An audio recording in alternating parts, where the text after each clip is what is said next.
Hey, what's going on, guys? Today I want to show a quick position that I opened up this morning. It's a bearish put debit spread on Amazon.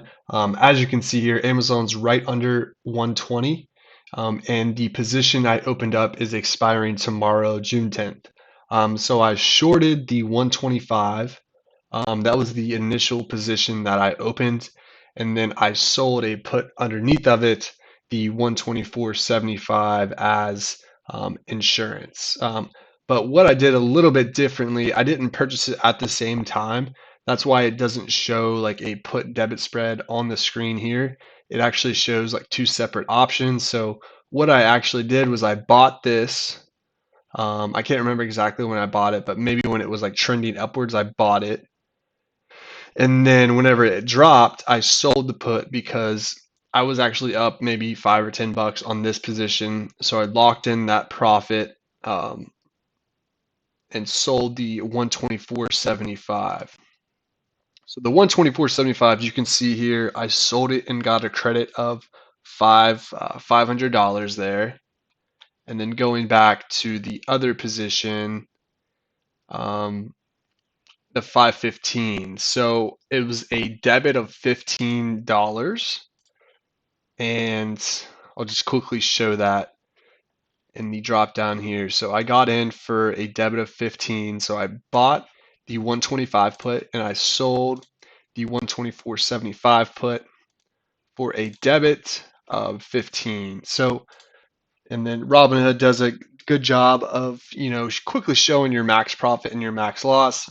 So as you can see here, my max profit is $10 and my max loss is 15, or the price of the debit that I paid to get into this position. So yeah, so it's right at like a 66% return.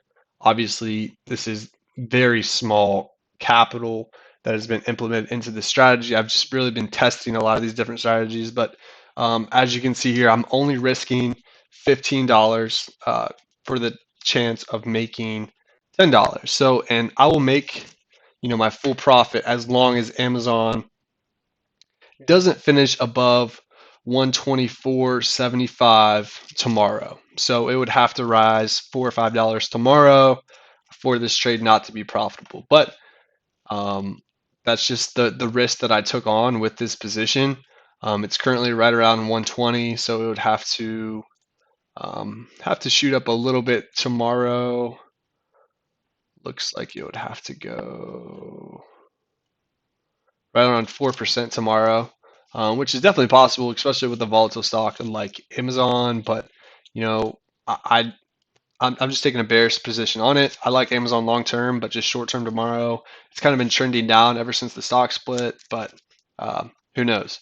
But yeah, I just wanted to show this quick little illustration of this put debit spread that I opened. And I just wanted to show you guys that there are so many different ways that you can use options in a high probability way to make money. But by all means, do your own research. Definitely do it with smaller increments. Spreads are good for smaller accounts, just because you can get in and out of a lot of positions with not using much capital at all. But yeah, guys, that's it for this video. I'm not a financial advisor, so please do your own research before investing into the stock market, and especially before investing into options, because options are definitely more risky than just buying and selling individual stocks. So do keep that in mind. But yeah, I'm going to keep putting out some more videos like this. I've actually been doing um, a lot of in the money call debit spreads, but I haven't typically been buying them at the same time. So what I've really been doing is like I've been watching the stock, and if there's any type of motion upwards or downwards, I've been trying to buy some in the money contracts, and then quickly after it shoots up a little bit, after it shoots up 15, $20, I'll sell.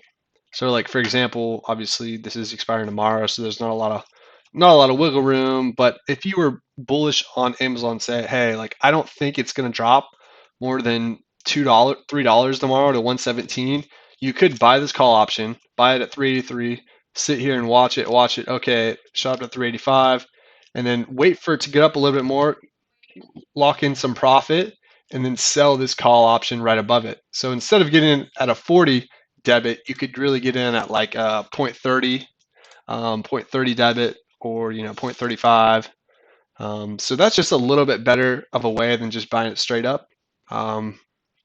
Compared to 0.43, you can get in at like 0.30. So that's kind of what I've been doing. I've been experimenting around with that, just on different stocks and ETFs. I really like SPY and QQQ. Those have been the main two I've been doing a lot on, but also individual stocks with a lot of volume. I like doing those as well. Apple, Microsoft, AMD, and so on. But all right, guys, that's it for the video. Thanks for watching.